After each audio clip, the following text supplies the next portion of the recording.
Aksyon! Balita!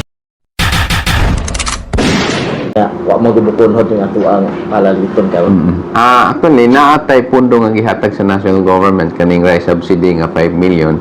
Actually, amo na ning gisugdan ang proseso sa pag-procure.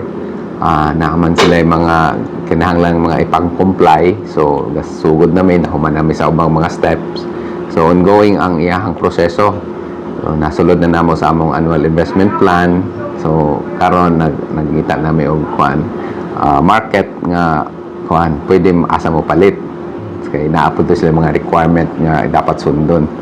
So ano na lang ipangbuhat, and then kaning sa farmers na ipasubmit po ni og list or names sa mga beneficiary atong kinsa tong mga gatanom og corn o rice and corn man to, and then other kuan.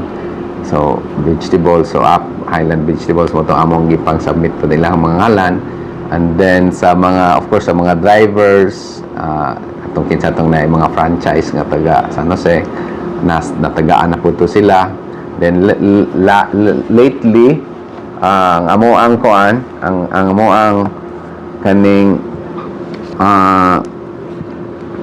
kaning amo ang paning mga fisher folks. So, nasubmit na po ang mga names ko. Ang names magod among gisubmit is ihatag sa national government. So, ang kinsay mga gikan nga mga tong ilang requirements nga kinsay mga registered fisher folks. So, mura po among among ipang-submit. So, mura po na amo ang mabot po nga mga beneficiaries sa ilahang mga assistance. Aksyon! Balita! Walay bugong-bugong mubulgar sa kamatuuran sa kanginan.